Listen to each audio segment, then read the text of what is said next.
and welcome to Sonairte Ecology Centre. The sun is shining today, the sky is bright blue, but it's really cold because we're still in midwinter. And what is it like in January in Ireland? It is cold, but we're moving towards the springtime, so the earth is beginning to awaken. The buds are beginning to appear on the trees, bird song. Sonairte, because of the unique circumstances of this year and last year with all of the lockdowns, there haven't been very many people here. So while ordinarily there would be people, planting seedlings and mulching the ground, preparing it for more planting as we get closer into spring, this year that hasn't really been happening, so it's been a lot more quiet than normally. Sonairte is actually an old Irish word meaning positive strength, and maybe you can reflect a little bit on it. What does positive strength mean to you? It makes me think of being very centered and very grounded and aligned. It's trying to model living in harmony with nature. When I'm spending time in nature, I become much more attuned to myself as well. This is a really strong message in the vision of Sonairte. If we're out of sync and out of balance and out of harmony with nature around us, but also nature within us, then the decisions that we make aren't going to be as inspired or as they're not going to be as good as the decisions we make when we're a lot more grounded and centered. And we can look at our behavior as a species today and the way that we are treating nature and the biodiversity crisis. So we're losing so much of our biodiversity and really things need to change. And so we hope that by introducing you to Sonairte, this land will inspire you as it inspires us to observe nature more, to listen, to try our best just to attune ourselves to nature's rhythms. Had there been people on the ground, as with other years, it would be a lot more tended to, but we still have this amazing bush of rosemary, and you can see the beautiful bluey purple flowers. This has the most wonderful pine smell, and if you rub your hands along it, they release the essential oils, and then you can smell it, and it just has the most wonderful bouquet. Essential oils have so many healing benefits. Absorbing things through your sense of smell has an impact on your brain, on your emotions, on so many aspects of your well-being as well. But rosemary is particularly good for aiding concentration. It has a really fresh taste and it definitely does keep you alert. So another amazing aromatic herb is thyme. Again, amazing for this time of year and particularly current times, keeping our immunity up. It's really good for bronchitis or any respiratory infections. Putting it in boiling water with lemon and honey is a really good remedy to keep your immunity high. And then this lovely green lush herb here, this is three-cornered leek, which is a cousin of wild garlic, and often we use it with groups that come in to make pesto. So we just add nuts, any nuts of your choice, some olive oil and some salt and plenty of this, and it's delicious. And you can add it to pasta, or you can eat it on crackers or in a sandwich. And then growing amongst it, you'll see some sage, which is another amazing culinary herb that also has lots of medicinal uses as well.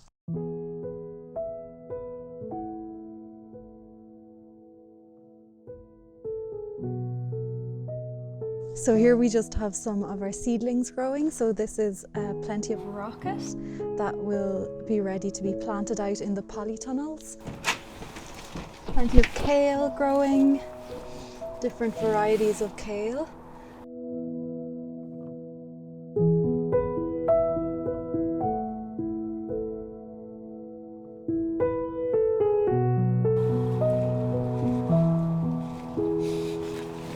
So this is where we have all our different varieties of mizuna and our rocket growing, and They're just delicious for, your salads. They all have a kind of a unique flavour, and some are more peppery, more spicy than others, but they're really, really delicious and so full of iron and vitamins for you. You can actually eat the flowers, and they just make a really beautiful, bright salad bowl as well.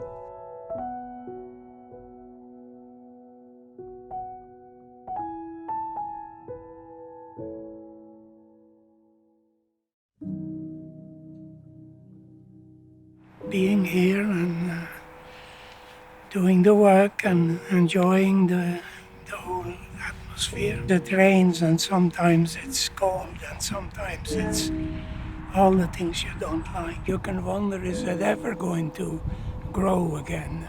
You have to be patient because nature doesn't stop. Yeah. All of a sudden, it will be spring again. There comes a moment that you're actually struck by it, and it's hard to forget it. And any ordinary walk is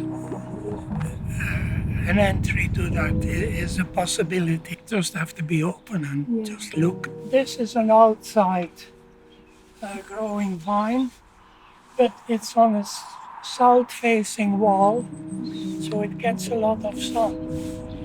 And the wall itself contains heat. That's why we can produce vines here. You need the sun. The sun is going to make the things grow and especially ripen it, because you want them ripe. 1, 2.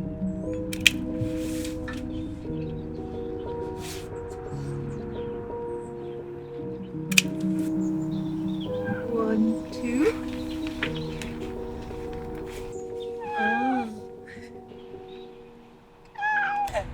The animals are showing you something. It's warm there, it's nice there.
So I hope you enjoyed the walk along the river. We decided not to stop to speak about anything because we wanted to stay as quiet as possible to give the wildlife a chance, or to give us a chance to see some of the birds. They're so attuned to their environment that they fly away really easily, and it just helps me remember how much of an imposition we are in nature when we're busy doing our own things and not really not being so mindful of the other species around us. And this is essentially their home. Here we have a bird hide. So as you can see, it's a little building that's really well camouflaged, so we can see the birds, but the birds can't see us.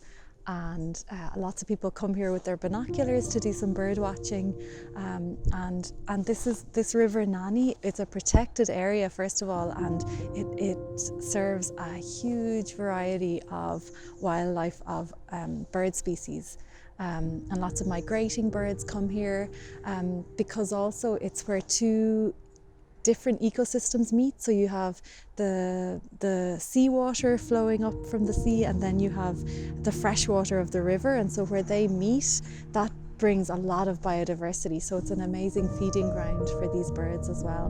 So these are our beech trees. They're not native to Ireland, but they've been here so long that we call them naturalised, both them and the sycamore tree. So we have a lot of beech trees at Sonairte, and we see two amazing ones here towering over me. The beech, you can recognise at this time of year by its long pointy buds. Inside of the beech masts there's the beech nut, which is actually full of nutrients as well. And also in the springtime, the beech leaves, the young leaves, are really tasty in a salad. So it's really nice to know the different sources of wild food that can be foraged from the various different trees and plants in your area.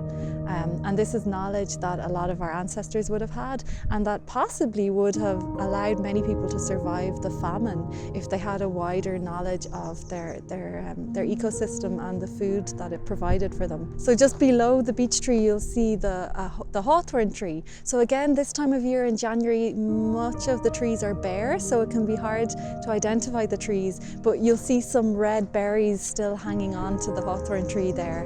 And this is another native Irish tree, and a really sacred tree to our ancestors as well, and a really powerfully medicinal herbal remedy can be gotten from the hawthorn, from both the flowers and from the berries. So you can make hawthorn tea, flower essences, or you can create tonics as well from the berries. You can also actually make your own tomato ketchup from the berries, which is really tasty, but it's a really good heart tonic. So for circulation, for any blood pressure issues, a hawthorn tea is a really gentle but effective heart remedy. Here we are beside the blackthorn bushes. They are very spiky and bare looking now in the middle of winter.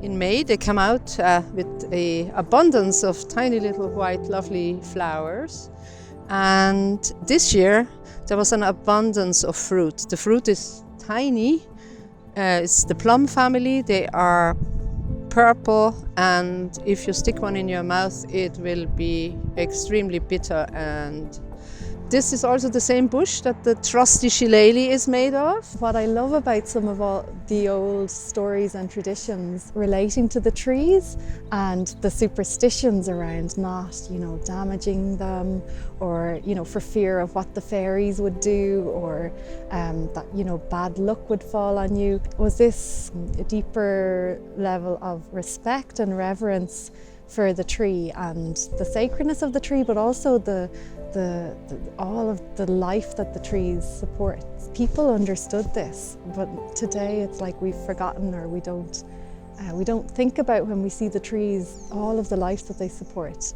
So this is our sea beet, which is a plant of the salt marsh, which is this area. It grows in abundance, and it's a winter plant, so it's really lush and full at this time of year. And it's full of nutrients and minerals, and it's really tasty. You can put it in salad or you can cook it, and it's got a lovely kind of a salty flavour to it as well. But it's really tasty.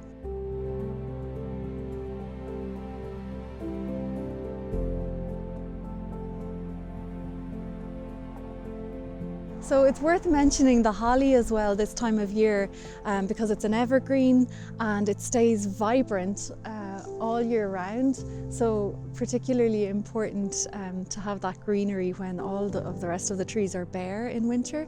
It's a great one for making your wreaths, your circular displays around the winter solstice. That's a big tradition, and it's to bring that evergreen plant material into the house, and it represents everlasting life. So not only does the holly have this really bright green shiny leaves when a lot of the other trees have gone bare in the winter, the male and the female are on different trees, but the female holly tree is the one with the red berries, and the berries provide great food for the birds.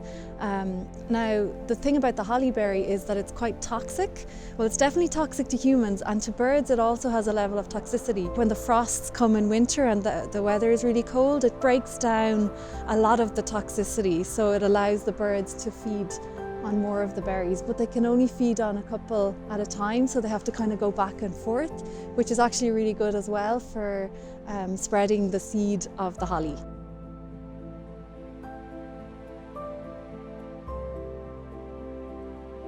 So this is another one of Sonairte's majestic beech trees, but this one is particularly special because a swarm of bees migrated to this tree and created a new hive in the trunk of the tree. And when you look up closely, we know that they're the Irish honeybees. So we can only assume that they came from our hive in the garden, the main hive. And they're sleeping at the moment because it's winter, but in spring we'll see a little bit more activity again.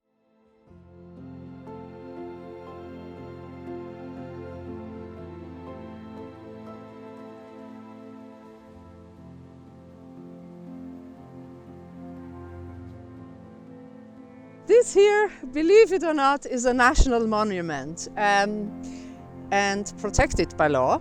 It has never been excavated, so we can only guess. It most likely is a rat, which means it is a protected settlement for one family on a slight hill. The position here is really advantageous because there's a very steep natural bank going down to the River Nanny, and there would have been an extended family probably living here. In the maybe Iron Age.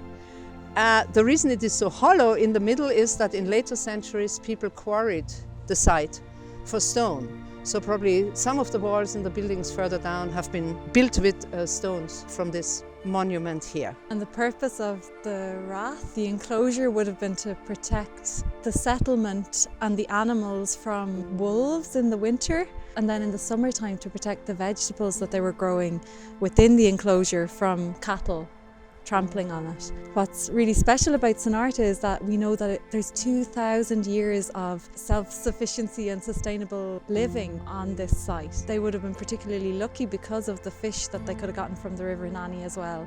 It was also a defensive settlement, so they would have been well defended against Vikings as well. Now, they would have also been a target for a Viking attack. But just what's really special is that this land in Sonairte is, we know from burial tombs that we found, and from knowing that people were living here, living sustainably for 2,000 years up to the present day. So worth mentioning as well is the ash tree. So another native tree to Ireland and very much a part of our culture. So it's used in furniture making, but it's also, the wood is really flexible and durable. So it's used for our hurley stick, or our camogie stick. It's one of our Irish national sports. And in a lot of mythology around the world, the ash tree would be seen as a tree that connects the heavens and the earth because it's so tall and slender and graceful, and it's seen as a kind of a tree of life or a world tree. The black tips, so the buds are these lovely deep black colour, almost like the tips of a pencil. And it's a really nice way of being able to identify it when you can't see the leaves.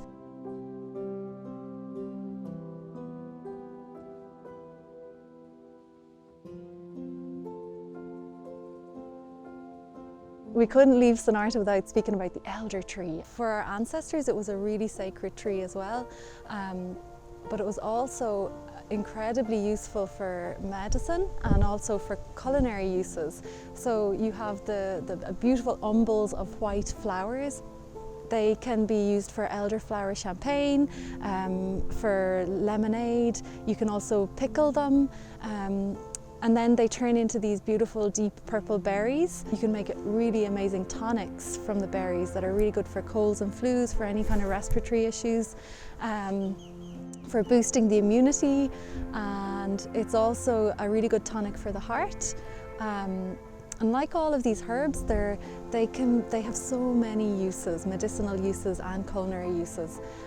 So you'd be really lucky to have elder trees in your garden or in your vicinity. It was considered a witch's tree as well. So there's lots of myths from all over the world actually of witches turning into elder trees. When Christianity was slowly taking over the world, it kind of used these myths to make people afraid of the trees as well, and to see them as bad luck. It warped their gifts that they had for us.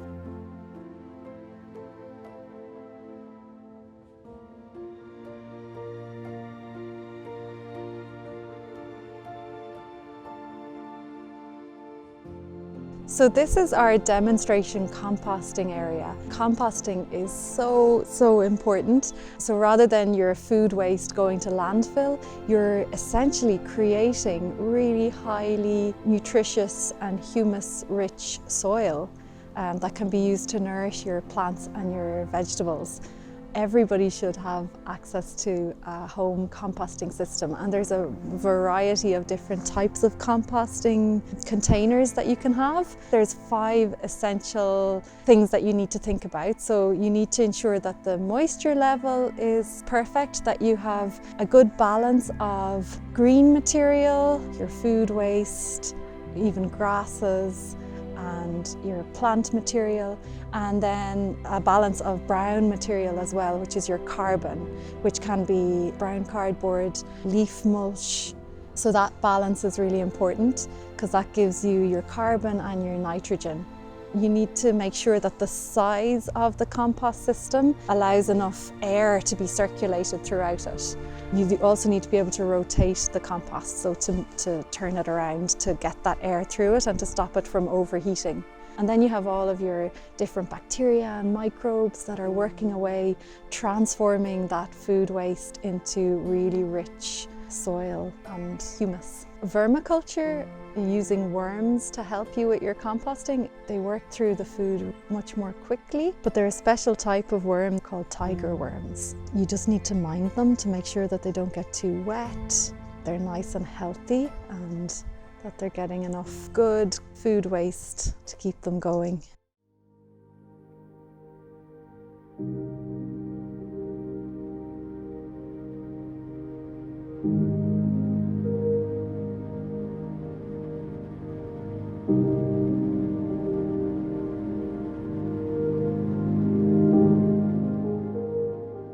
This is really the beginning of spring, this glimpse of the snowdrops. And they're just so beautiful and pristine looking, and they show themselves around Imbolc, one of the Celtic festivals and the end of winter.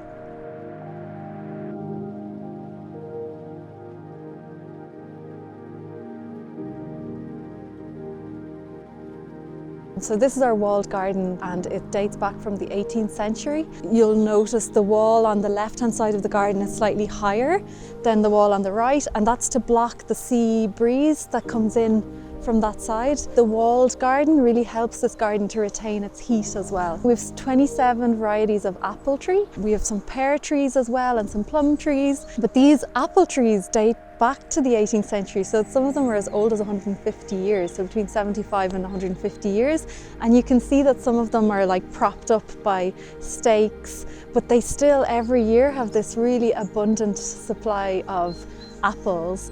And we have an Ula festival, so an apple festival here every year as well, where we juice a lot of the apples with this old apple press.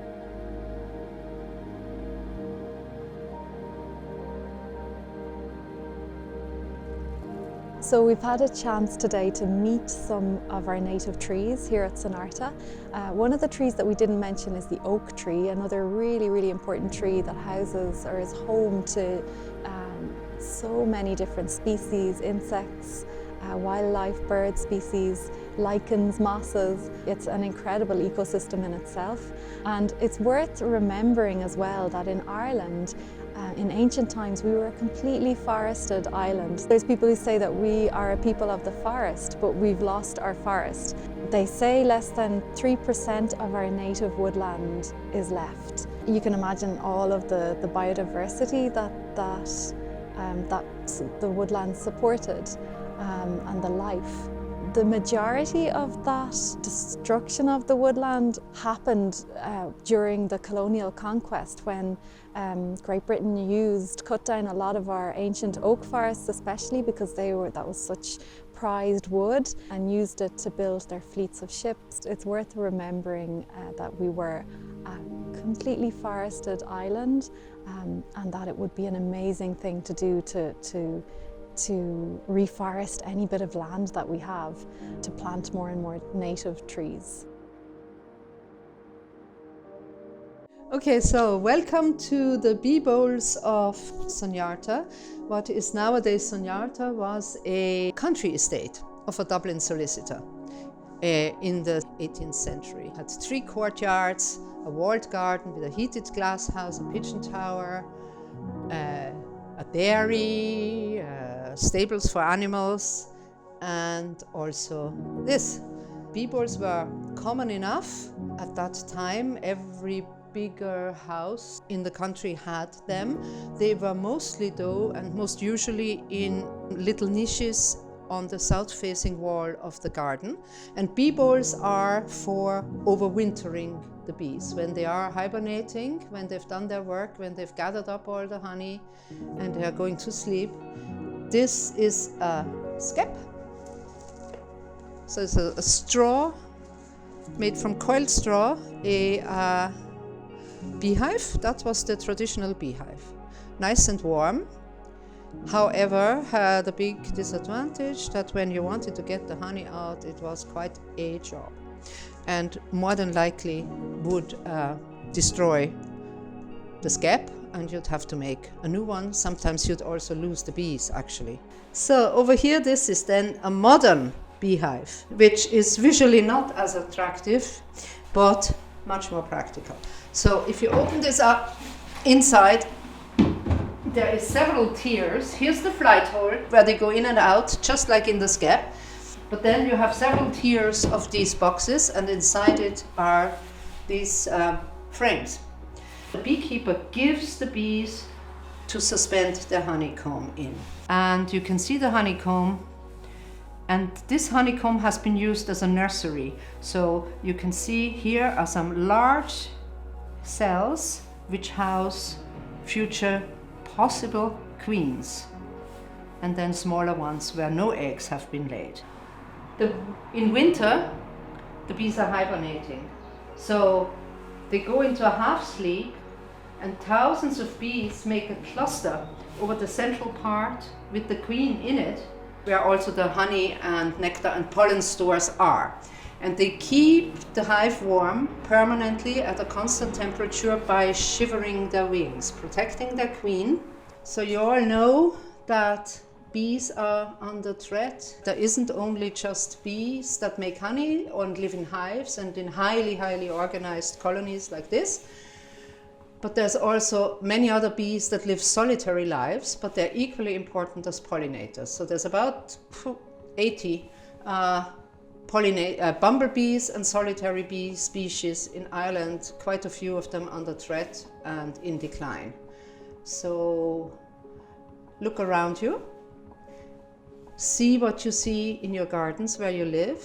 Do you see endless grass and paved patios and paved front gardens and no flowers? Then that is not so good for the bees, or the bumblebees, or any of the other pollinators. So anybody who's in charge of cutting the grass that you might have out there in the back garden, when the dandelions come out, leave them stand for 2 weeks, because they're the first food that the bees need in the spring.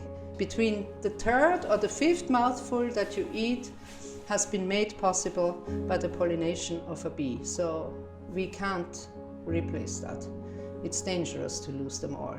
There is a couple of legends to do with bees. One of them is attached to Saint Gobnet. She was an Old Irish saint, and the name Gobnet apparently derives from Hebrew Deborah, which in itself means honeybee.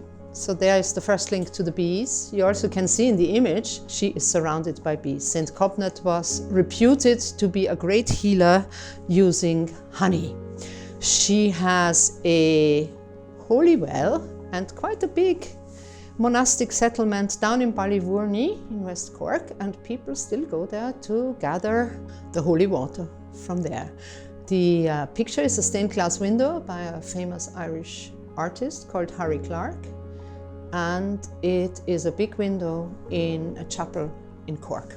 There's another story, legend, that connects the bees and their coming to Ireland with the locality, namely Balbriggan. There is an ancient site of a church where Saint Molaga was granted land to build a monastery after he cured a chieftain of a great illness with honey. Saint Molaga, some people still call their honey after Saint Molaga. Together we're going to remember how to make a Bridget's cross, which is one of the Imbolc traditions. On the eve of Bridget's Day, the 31st of January, the men folk would go out and collect the rushes, or the material that the women would then weave into Bridget's crosses. They could be crosses or they could be triskells, so like three-sided shapes. So we're going to remember how to do it together, and actually Brigitte is going to remind me mainly because I've forgotten. We've already bent all of our rushes as a head start.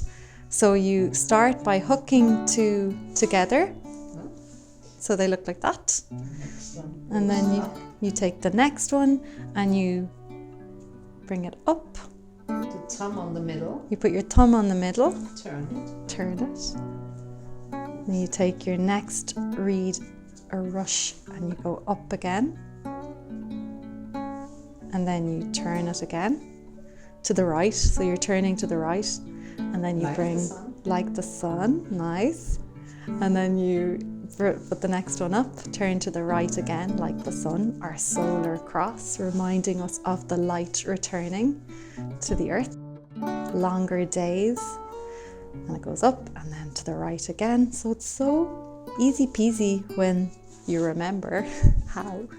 You're shown how. It's a bit tricky. Oh yeah, I have to catch up with you. The last one goes across like this, but you hook it through this reed here to secure it.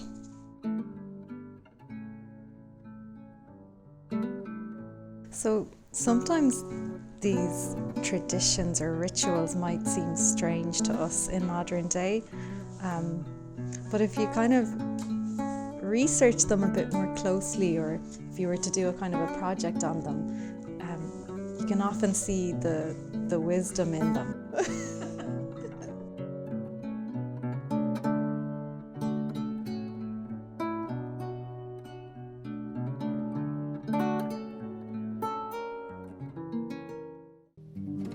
Okay. Bit of magic first.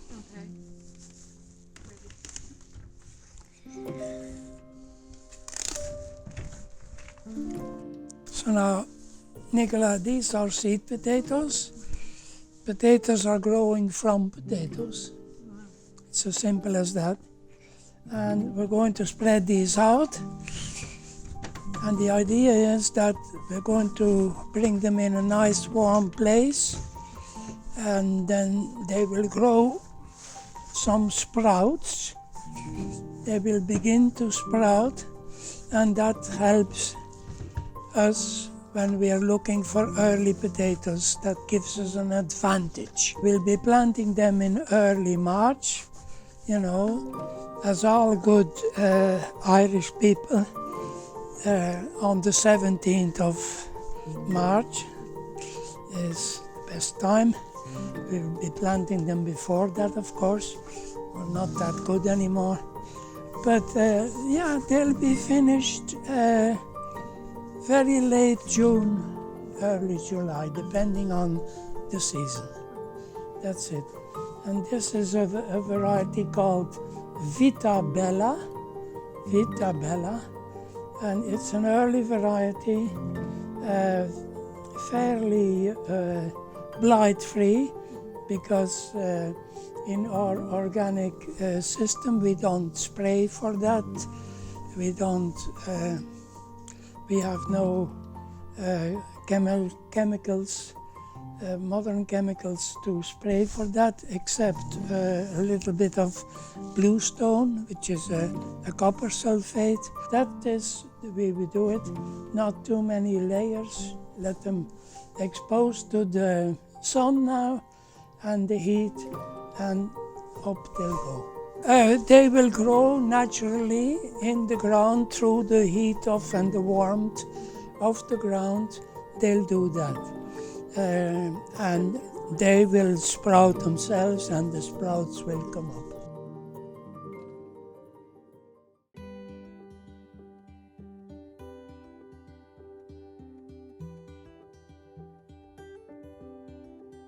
So we're coming to the end of our day, and it's getting cold, and I'm noticing the moon up in the sky. We've been so lucky with the bright day and the sunshine, but now I think we're really nearing the end. So in Scots Gaelic and in Anglo-Saxon, they refer to the January moon as the wolf moon. In Ireland, we sometimes refer to the January full moon as the old moon or the cold moon.